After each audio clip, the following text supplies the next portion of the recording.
Mayor Wu, it's good to see you. Thanks so much for being here. Appreciate it. Yes, thank you nice. very If you much. have a question Nice new for the headsets. mayor, I'm sorry. Did you say something? I said these are nice new headsets. They are very Aren't they nice. nice? Thank you. You like them. It's part of our new upgrade. It is. Yes. If you have a question for the mayor, you can come find one of our colleagues, Zoe or Ronan, sitting right over there, or you can text or call at 877-301-8970. So, Madam Mayor, I know you just came from an immigrant event. What was this? What happened? What was it?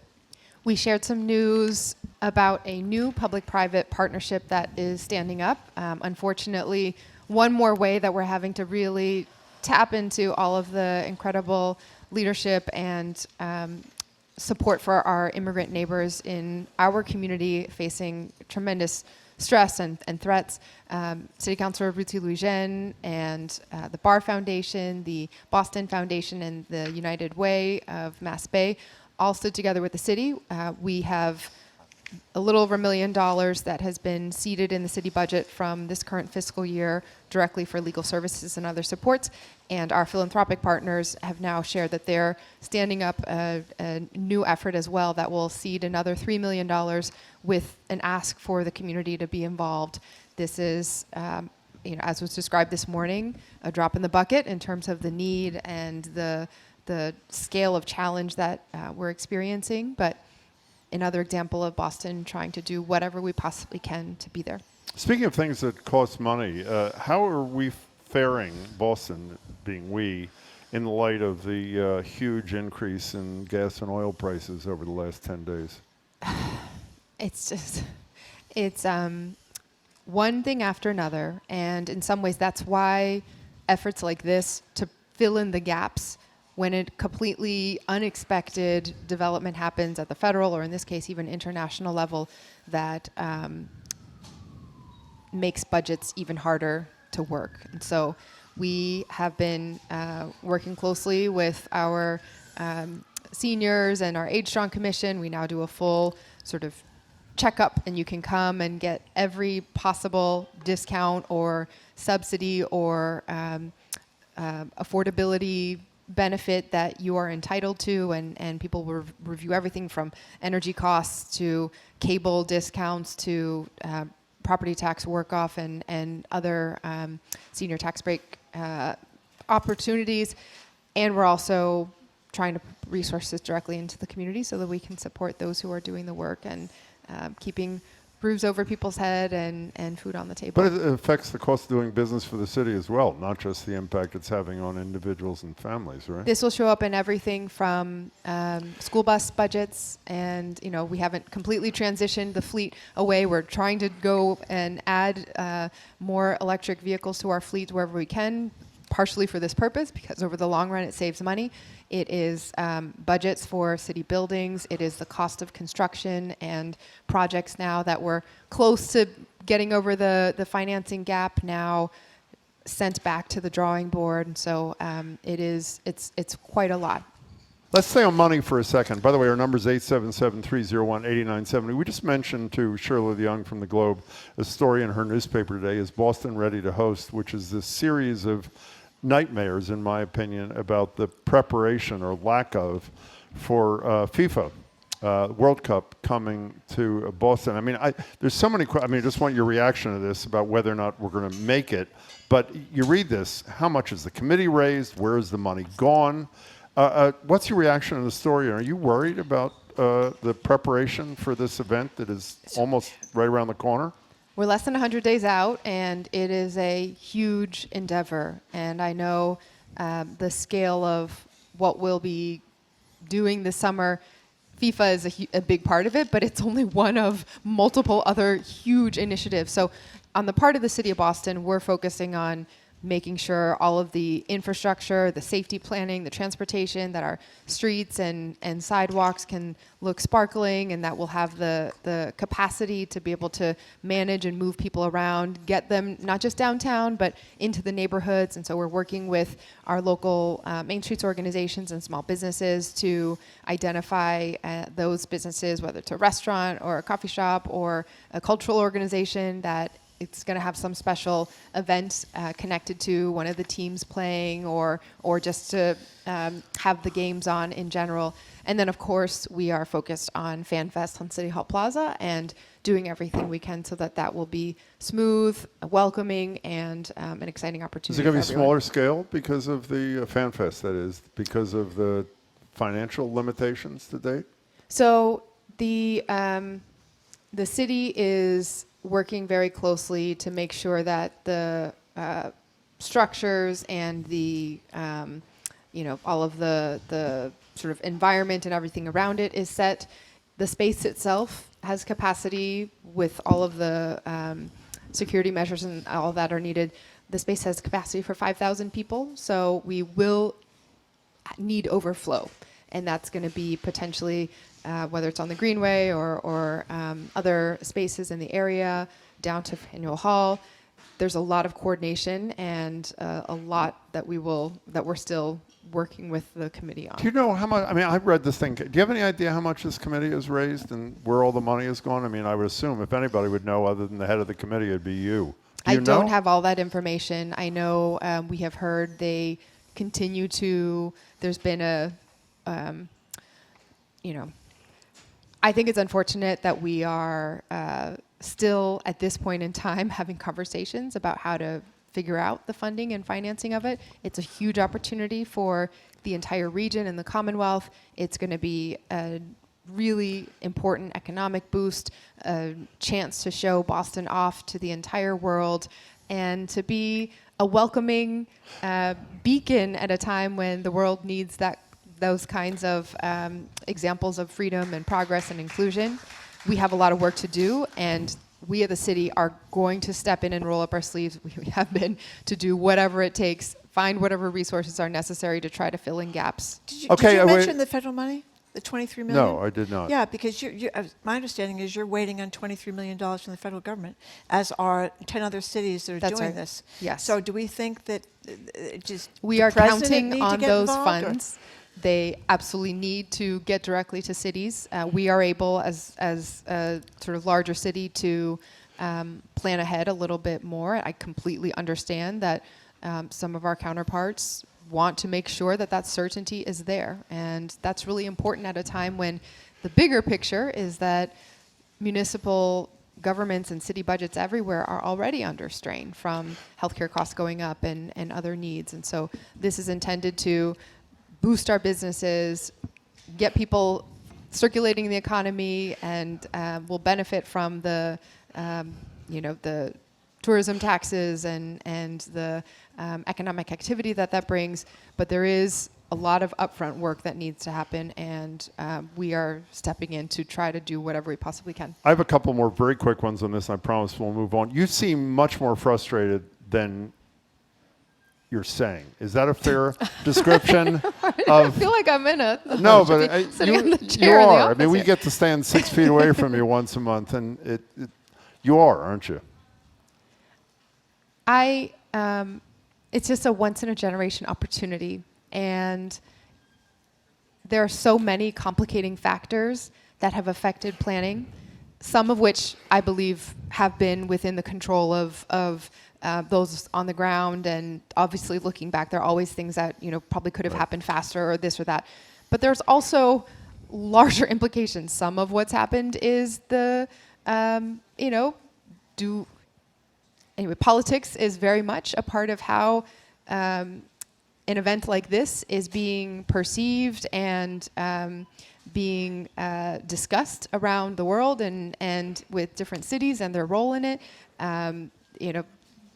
There have been now multiple direct attacks and potentially even illegal actions that have caused other countries to want to pull away from sending any of their tourist dollars to the United States. And so it just is an unnecessary moment of uncertainty because we're in a larger moment, and that makes the work all the more intense and all the more complex when we're trying to do it on the Okay, ground. two last things. You know what happened in Foxborough. You're also somebody who's responsible for safeguarding the taxpayers' money.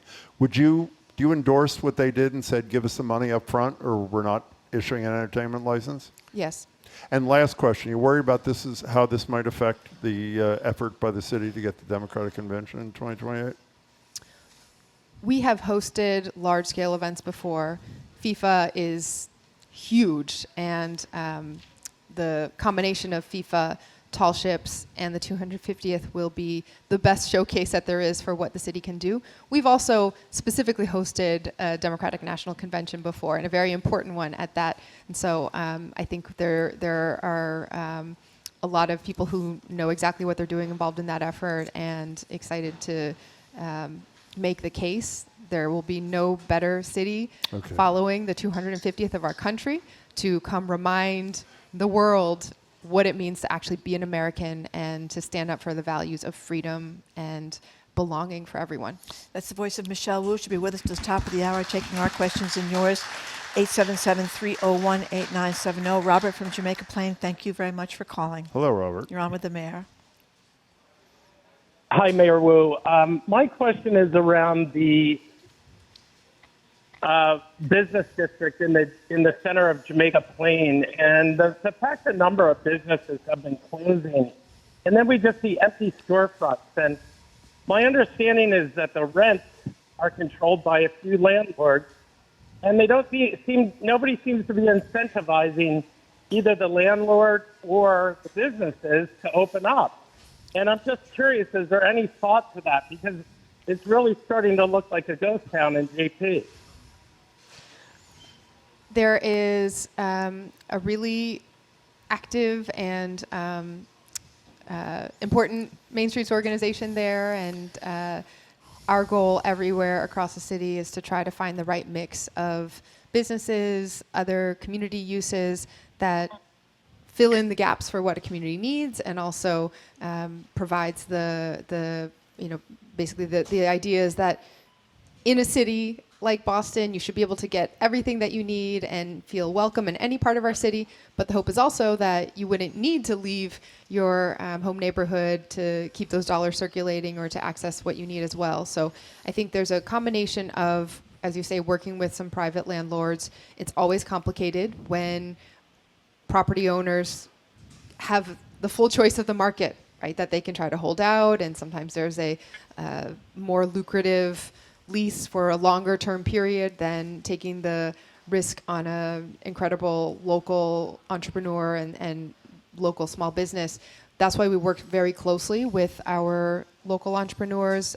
Had several programs, some of which were funded through federal dollars, and now we're trying to make the case for public-private partnerships to fill in the rest, but helping to come with funding for renovating the space so that can be part of what the tenant is able to do, helping to make connections with those who are looking for a business or have an idea for a business but looking for a retail space, and keeping that database of where the vacancies are. When it comes to direct incentives, there have been different conversations in the past. One thing that we do is through our zoning code and really trying to make sure that there's ground floor retail where possible, activating the streetscape and making it available in new developments as well. And then where it already exists and you need that extra boost, it's difficult with the level of resources that we have, but have started to do things like creating a commercial acquisition fund and other initiatives so that our local small businesses can also move into the role of becoming property owners more and more as well. Robert, thank you for your call. We appreciate it. Our staff member, or our producer Zoe, says that there are a lot of people who want to ask questions to BPL. Mike is just not going to be able to get to all of them. However, we're going to start with one. Louisa has a question about the Boston Centers for Youth and Families facility. Hi, Louisa. Hi, Louisa. Hi, thank you so much. Sorry, I'm a little... So thank you again for all your work. What we're trying to do is bring BCYF facilities that are in need of attention to your attention. So there's some that are amazing. They really are key additions to a neighborhood for the health and connectivity of the neighbors. However, for example, in our example, the BCYF Hennigan for 20 years has been really mismanaged, to the point the pool has been closed for 5 years. We had a meeting a year ago 150 people in the neighborhood came, and we have an online petition with 400 plus people that signed, and yet we are struggling to get updates, to know if there's a date. It's a very overlooked neighborhood, our part of JP, not the southern part, our part. So my question to you is, now that, I don't know if you're aware of it, the mismanagement that happens in some facilities, and if you're not, now you know, what step can you take to ensure that all BCYF facilities are actually well serving the community? Louisa, Thank you. Thank you, Louisa. Thank you, Louisa, for raising the issue and for being involved enough to know our community centers. This was one of the biggest challenges that I got all the way down deep into as I came into office, is that you realize with limited budgets, both on the operating side for staff and the year-to-year annual expenses, and then the capital budget, which is for buildings and infrastructure and those kind of one-time renovations and improvements, that it's always easier when you have dollars to do something new and flashy and exciting that the community has been dreaming of. And in many cases, there have been many deferred and delayed dreams that need to be addressed. And at the same time, the city had not been, I think, acting like a real estate portfolio owner. That we not only have these buildings that provide services, but these are buildings that need money put aside every year, even if the roof seems okay right now, because at some point it's going to need replacing, and then you can't come up with all that chunk at one time if you haven't been planning ahead for those kinds of facilities maintenance needs. And so there was a lot to dig out from. On the school side, most of all, I would say, just because of the sheer number of buildings that there are and how much more expensive it is to do one school building compared to some of our other facilities. And then BCYF centers, the pools especially as well, had been a real challenge. And there are some, I think it's something like 21 or 22 pools across our BCYF and the ones that are connected to schools and therefore are technically under BPS authority. We have now either renovated or fixed up more than half of them over the last 4 years, or are in the pipeline to do so, at a time when it was far, far fewer than that were even functional. And sometimes it's just you go in, you think it's going to be an easy fix, and then it turns out there's a real structural problem or a major leak from a crack in the pool shell that needs to be completely taken out and undone. I don't have the specifics on the Hennigan in my head right now, but I can try to see if the team can get them even while I'm here and update you afterwards, or if not, I'll get your information and follow up. Lisa, thanks. By the way, we always show a bias towards the phone callers. There are a lot of people at the library have questions. Let's do that. By the way, the number, if you want to call or text, is 877-301-8970. I'm sorry, Marjorie. Well, then let's take another question, Let's Jim. do it. We have Charlotte at the microphone here at the library. The question about rent prices. Welcome. Is Charlotte? Hello. Here? Hi, Charlotte. Hello. Hi. I'm now 75, but I moved into a 55 and older apartment about 10 years ago. 3 years after that, it was sold, and it became regular rental. For the first 3 years, rent went up like 3%, 5%. The last 3 years, rent is going up 10%, and that's significant when you're a senior. I mean, I have a retirement and Social Security. Rent has gone up like $150, $200. What can be done about it? Rent control is not the answer, okay? Because the last time that was mentioned, that was 5 years ago. What the owners are saying is they want to get everyone up to the market level, which is $3,000. We, as a Bostonian seniors, we built this city. We made the neighborhoods what they are. When I was coming up, seniors had elderly housing that was dedicated. So what's happened to that? Why can't that? Why can't, there be some sort of a program or whatever for people over 55 or 60 who moved into a residence is because they were designated for seniors. There should be a special program for that. Thank Yes, you, ma'am. Charlotte. Thank you so much for coming and for all that you have done for the city and continue to do. That's exactly right, and that's why with our housing goals, there's a special focus on making sure that we have senior buildings that are new construction as well as and in any possible conversions. We've actually partnered either with the state or with community organizations in a couple instances to build new senior developments. It's not enough and it doesn't meet the need, and we need to keep going at that. But senior housing is definitely something that I believe in, that we are working to try to make sure is standalone and its own priority, exactly for the reasons that you say. And also because there are many seniors who I've met who say, I raised my family in this larger home, or maybe even it's a multifamily, and I don't need that as much space anymore. I'd like to actually go to a senior building where I can be with community and sometimes have services, or sometimes just be in a more manageable apartment, and then that frees up the home for either a different family or for a different generation of the family. And so that's all part of the challenges that we have with our housing market. We need housing across the board of every type. We certainly need more affordable housing. We need more senior housing. We need more housing with multiple bedrooms for families with kids as well.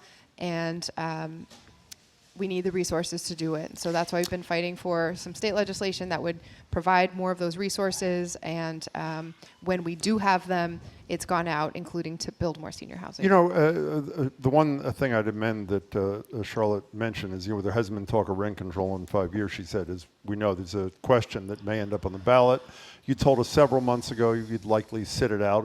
I'm putting words in your mouth, but not as you would have drafted it. That is what you said. Mm-hmm. Last month you told us if this is all that comes of rent control, this question, you'd vote for it. But I think what was implicit in that is the hope is the legislature does its job and meets with the proponents and others and tries to draft something that people like you and others would feel was more equitable without being too extreme.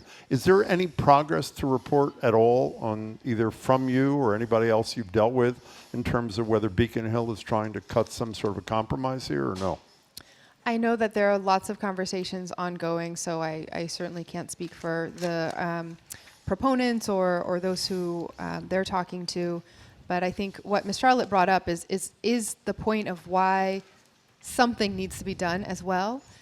It's recognizing that there are market conditions and there's the chance when we treat housing as a commodity that's bought and sold and some people profit from it. There's always going to be pressure, and that pressure is really up to sometimes it's the goodness of the heart of landlords, sometimes it's business sense, sometimes it's other business interests, of whether that happens in a way that is reasonable at an amount that, takes into account you need to have funding set aside for the upkeep of buildings, you need to have, inflation and costs like that accounted for. But once it gets past a certain threshold, it is not possible for families to keep up, especially for seniors on a fixed income. And so that's why the proposal that the City of Boston had advanced years ago by a very wide majority of the City Council was crafted in a way that would encourage and support housing production and put guardrails on some of those thresholds. That's not what we see before us today, but it is a mechanism that would encourage legislative action to correct it. Mayor, we just had Shirley Young on. Something else we talked about with her that's relevant here is she interviewed this guy, this Jeff Canny, I think it's how you say his name, and has invested billions of dollars into real estate projects around Boston. And he basically, the thrust of what he said was that he didn't like the accommodations for 17%, I think it's affordable housing, didn't like the environmental stuff. He said if rent control passes here or in Massachusetts, he's looking not to even deploy capital to Boston. So it sounded to me like, unless we're talking about luxury condos, he's out. And that means that other developers won't get the money to build their projects. This is kind of a difficult situation to be in. I mean, I read that piece with interest, and one thing that jumped out at me though was there was a mention that because of sort of who the mayors were, and it's maybe loosely tied to the policies, maybe not. Yeah, he's blaming you, in Mayor Wu. Boston. He's blaming you. And in New York. Yep. That therefore he was going to San Francisco Exactly. instead. Where, by the way, they have higher taxes and costs already applied on everything. And that's not to say, I'm a fan of Mayor Lurie, and we've been talking a lot about ways that we can partner East Coast and West Coast on the innovation economy and making sure that this is a win-win across our cities. But that's not based in reality, that if you care only about costs, then you're going to make that choice versus this one. So that, everyone has their own political agenda and everyone runs their business how they see fit. And everyone also is trying to feed their family, and therefore, in the private sector, make those returns and earn those profits. But if the implication is that the only way the city of Boston can be a successful, competitive city is through a race to the bottom, where we go to the lowest standards for workers, for our climate safety, for our affordability, for seniors like Miss Charlotte and for everyone else here, that is not what we are trying to do in Boston, and that is not what we are going to engage in. And so there are going to be some folks who will say, I'm going to try to find another community who will loosen standards or lower them, so-called roll out a red carpet. We have been taking every possible action to court those who believe in Boston's way of doing business, which is that we are the most stable investment you could have. We're not going to be a place where you can, probably squeeze out every possible dollar because of a willingness to erode this or that standard. But what you get for being involved in the city of Boston is access to the most talented workforce, access to a community that is engaged and supported, residents who, we are doing everything possible to help keep in stable living situations, and therefore families who can be thriving, and we have more to do every day. But compared to a lot of places, this is where we have a steady, good return, and we are open to business for everyone who believes in the future that we're trying to build here, and that future that will be grounded in what is going to sustain our economy past this current period and beyond. So we're going to continue to engage, but I would just say the kind of, it's a little bit backhanded to both say that politics are a financial problem, but then also kind of not say things that are really based in financial realities. We have a AAA bond rating in the city of Boston. We are proud of how we manage our city, and it is not to be in the bubbles that will burst and have huge peaks and valleys and ride a roller coaster of, profits now and downturn later. We are here to make sure that our residents are protected, and therefore, by being the safest major city, the best schools in the country, this is the best investment for those who really care about quality of life and being in it for the long run. We have to take a break, but before we do, I know I speak for Marjorie. One of the great treasures of this city is someone who's been on our show quite regularly through the years, the music director of the Boston Symphony Orchestra, Andres Nelsons. And I know I saw you with the Concert for the City when you played Mozart with Andres there, and it was a beautiful event. As you know, as well as anybody, the BSO has decided to terminate Andres' contract at the end of the 27 Tanglewood season. What's your reaction to the news? I'm very sad to, I've only had a little bit of an opportunity to see Maestro Nelsons up close, but even just how kind he was, how thoughtful and connected he has been to the BSO, musicians, and to our city. He's a real treasure. And I don't know the ins and outs or the details of exactly what happens. Obviously, there's a component where everyone's interests have to line up, and we don't know the sort of inner workings of where those interests were.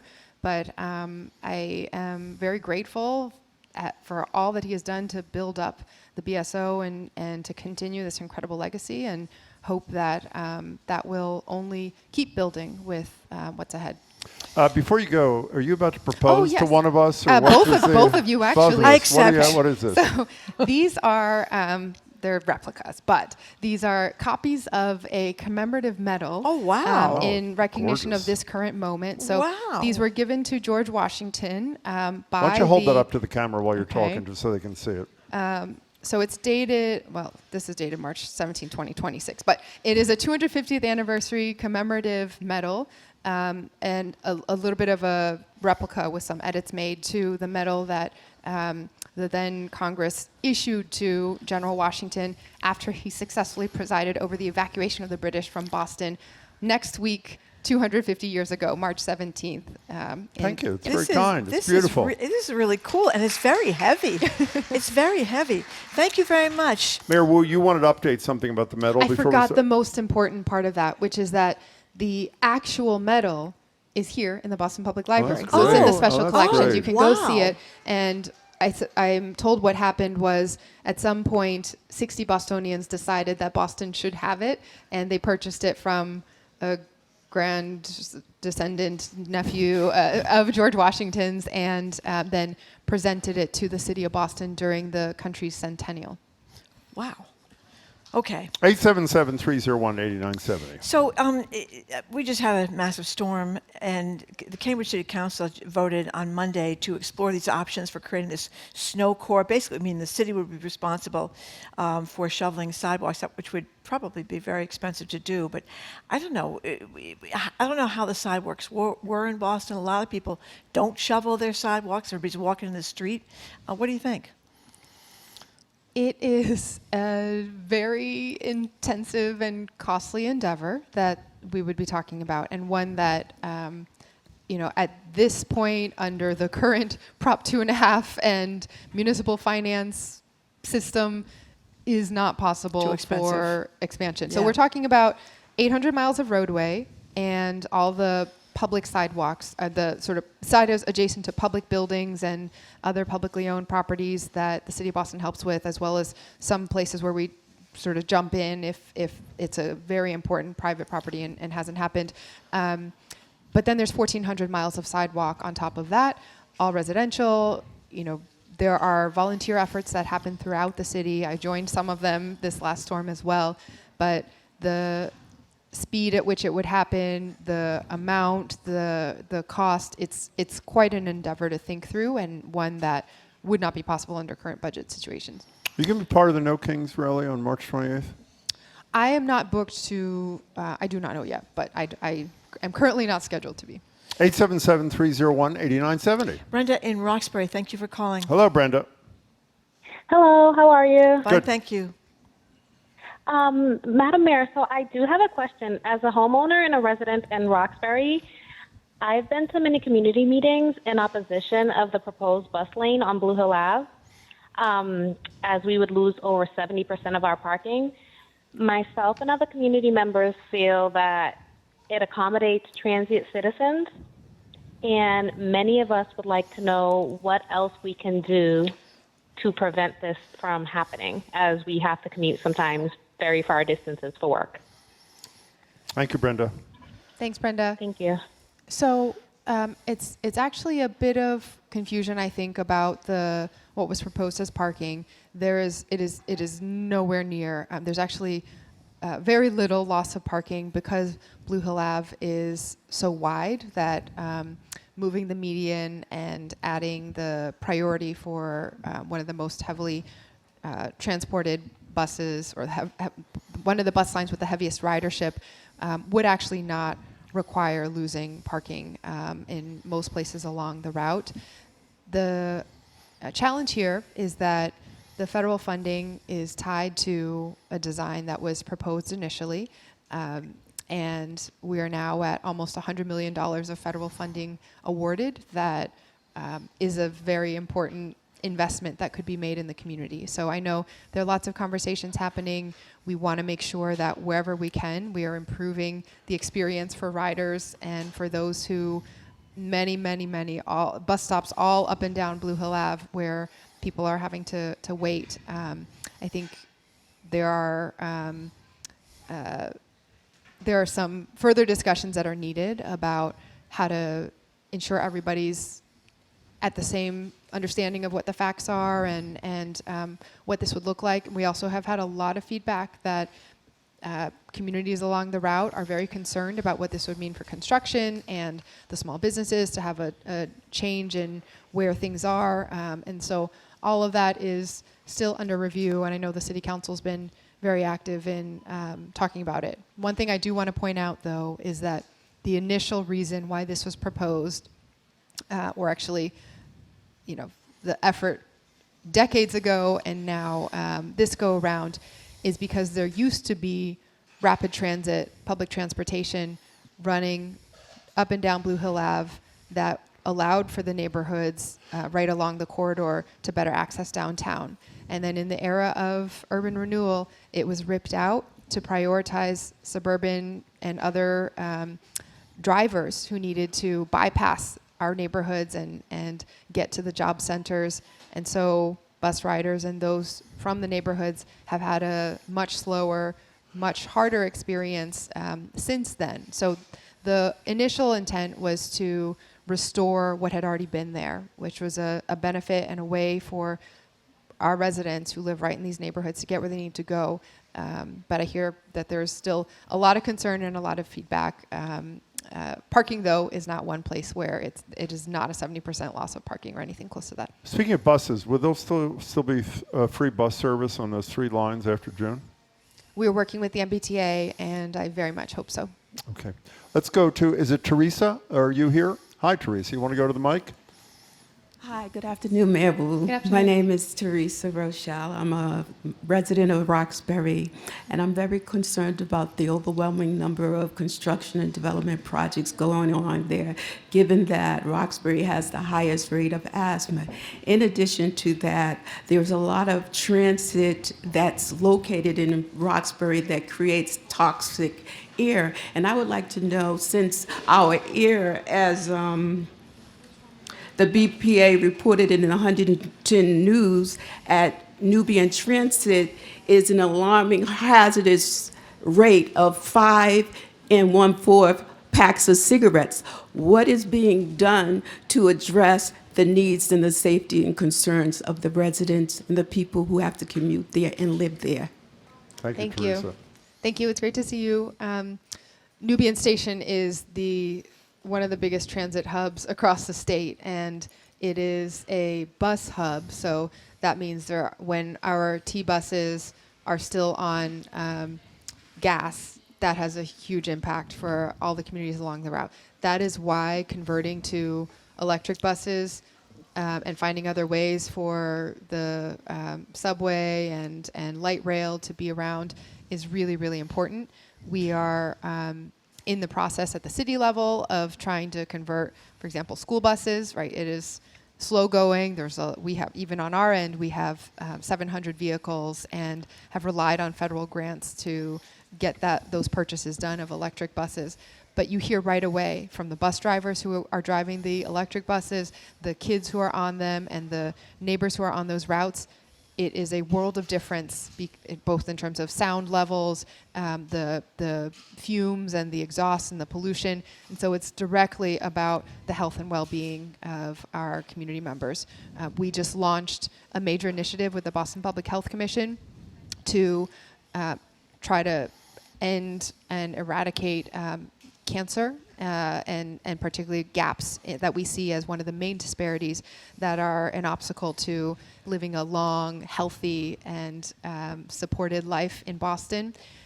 We're doing more screenings now to try to make sure people have that information and can get treatment sooner.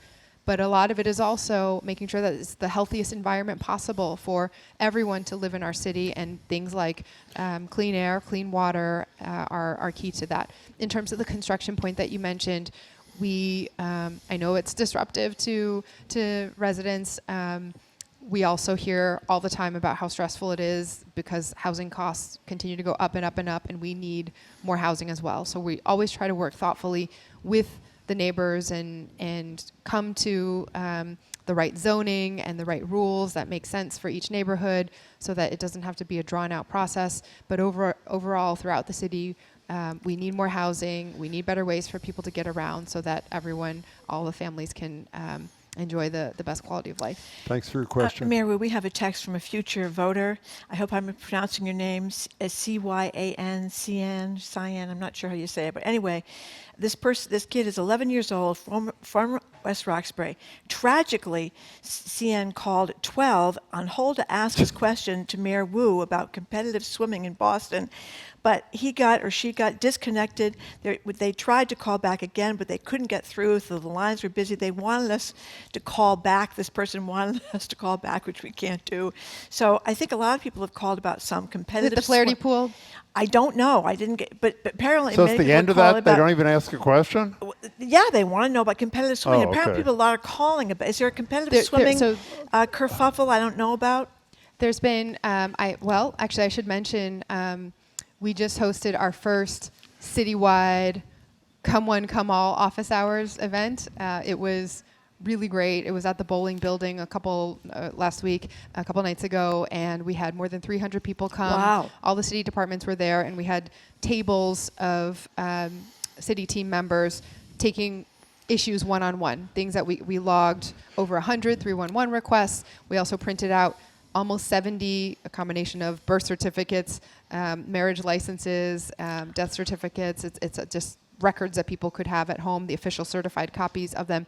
And I did have a conversation about swimming there. So I wonder if it's connected Flaherty to there. pool. We believe it's the yes, Flaherty pool. That our BCYF centers have been home to some additional programming as well. In this case, a club that meets that helps young people get into competitive swimming. So we're looking into it, and I don't have the answers yet, but we'll make sure to report back because I have the contact person of someone who's involved. Mayor, well, a couple things about White Stadium, which we talk to you about quite frequently. Yesterday, we had people who are on the other side of the litigation have been suing the city, the Emerald Necklace group and a representative who's part of that from the NAACP. And they said there were a bunch of questions you hadn't answered, and I thought the lawyer asked them very respectfully, and with respect, we're going to forward them to you. And there are things like they'd like in writing, for example, which seems pretty reasonable, what the schedule for the 2027 season for girls and boys soccer as well as football, so when they know when it's available. But here's the thing I'm hoping you can answer today.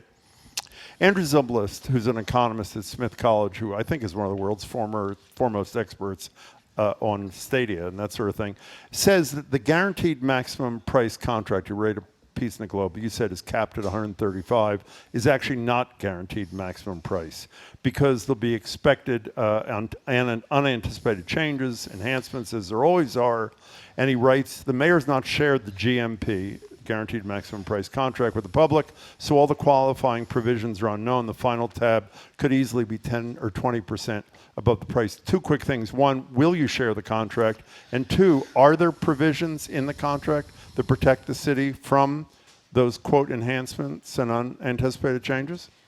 Okay, so I want to touch on a couple parts, but just on the contract first. My understanding is that all of the city's contracts and documents are public record, so that should be public. I will double check to make sure with the team, but the lease that we have signed, the agreements, we've even had a Freedom of Information Act request for the documents, and we have already shared out the exact bidding document that showed how it added up to $135 million with the guaranteed maximum price contract as well. So that should be there, and everything we do as a city is public bidding, public procurement processes, and public records, so that shouldn't be an issue. The idea of whether this is the sort of 100% cap, there are always unforeseen circumstances with any construction project. What a GMP means is that the contractor cannot unilaterally say, you wanted me to do this task, and now I'm going to do it and then bill you for something higher than this amount. They can come to us in advance and say, this thing happened, whether unexpected natural disaster. I don't even know. Unforeseen circumstance happened, and therefore you need to approve a change order. That the city would have to proactively and affirmatively vet whether we agree with that before anything would change in the pricing of it. The But that could raise the price, and he There says are- it could go 10 to 20%. Have you anticipated? So there are what- some contingencies built in already as part of all the budgets as well, but there's always a chance that something unexpected could happen. But this is the best possible protection legally, and it's bound in the contract already. There's always some amount that is cushion for situations that may come up. But that is the best protection that we can have. The one thing I wanted to mention about the conversation yesterday as well, in terms of legal language and contracts, I think there was some suggestion expressed that students wouldn't be able to use the field, or there's no guarantee, and we of course will have a schedule out. The schedule will say that BPS students use the field every single day. I mean, that is why we are doing this. Even when the pro soccer team is Yes, playing? Okay. yes. And so it is written into the legal language of the lease and shared usage agreement, which it's posted on the city website. Everyone can look, if you look up White Stadium shared usage agreement, it's down to the level of detail where we even regulate when the team can start playing their games. They can't go earlier than a certain time because we need to reserve the entire morning through afternoon for a track meet or other events. So it is anticipated every day, including every season, including when school's not in session, even on a practice day or at a game day, and those are capped at only up to 20 per year. If they make it all the way through to the finals, that there will still be BPS activities on top of that. And when Thank will you. they actually be able to play football games? That they were said not till November. Is that incorrect? Yeah. So so right now the situation is, or actually previously, right now we're in construction. Previously, the city has 7 football teams across BPS. 2 of them had White Stadium as their home field, and so they each had 5 games that they would play every year at White Stadium, and that was all the usage that we got out of White Stadium. What will happen now is that the field will not be available until after the soccer season is over, so it'll be end of season for football, but for the first time in well over a generation, it will be open to every single high school football team in BPS, and they will have much more use of the field. More games will be played there than had been overall before. But not till November. End of season, it depends when the soccer season Okay, wraps okay, up. We're hoping okay. they'll be successful as well, and it'll be that late into the fall, but that's not a guarantee either. Okay. Mayor Wu, it's good to see you. Thanks you so for much having for your me. time. Yeah, We thank appreciate you very, it. very Michelle much Wu. for coming in, Mayor. We much appreciate it.